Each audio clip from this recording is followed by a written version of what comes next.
نفسي غايب عنكم كتير، فقلت اعمل حاجه جديده كده، او مش جديده يعني، وجع البيت فاض اللي فيه والكتمان ده عذاب مشتق الجزيئات وبعد الانحلال منعت عودته اطلاقا. مش هسكت ولا هتكلم، هسيب قلم اللي يفسر لعقلك الصغير قد ايه بعدك بتكسر. منطقيا شمسك لما تغيب دعيني بدا ينطفي وساخد قلبك الاسود. مستحيل انك تنضح عقل ومدفون تحت التراب، جسمه متجمد بالانتاج تفكير محتاج يفرح عشان يتنشط للاخراج.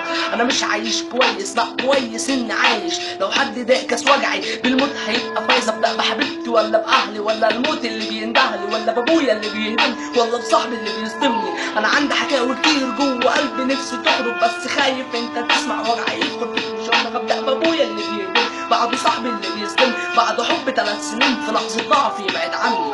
وجع متملك مني، وجع ومن هيعني، وجع ده جوه قلبه مستحيل يخرج مني. وجع متملك مني، وجع ومن هيعني، وجع ده جوه قلبه مستحيل يخرج مني. العيشه لا تطاق مع اب ذهن معاق، كل فهمه عن الحياه اهانه وذل ماهوش تراك. اسوأ للنهار جرح مطر لا غبار، عندنا اعدام حنيه العيشه معاه بقت مراره. بعبر بوضح بيهم قد ايه موجوع من ابويا. لو بتعاني من نفس المشكله هتحس بيا يا اخويا. يا صاحبي افهمني، انا مش بتاع مصلحتي، لا صدقني بتاع مصلحتك. وبعد اذنك انا مش صاحبك ومش هروح محلم من عندك، ولا تيجي عندي ولا انا عندك.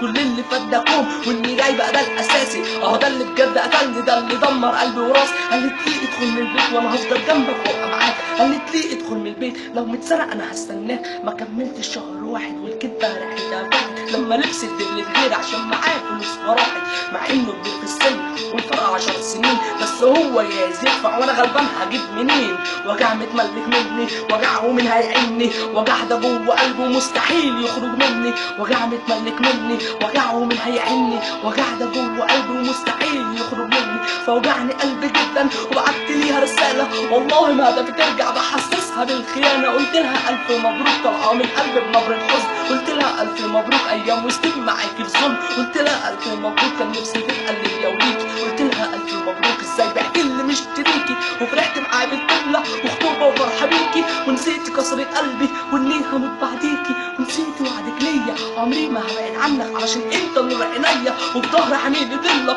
بسهوله كانت بتقولي انا هبعد ايه فاضلك، علشان ايه بتبعيني. كنت فرحه وماليه عيني، كنت جوه قلب عايشه مش مصدق هتسيبيني. فكان الرد ايوه انا رايحه اللي اشتغل، هو اكبر مني وهيخرجني من المستوى. قلت لها بلاش تكملي ملعون ابوك يا قلبي، وحرقت كل صورها حتى وهي واقفه جنبي. وجع متملك مني، وجع ومن هيعني، وجع ده جوه قلبي مستحيل يخرج مني. وجع متملك مني، وجع ومن هيعني، وجع ده جوه قلبي مستحيل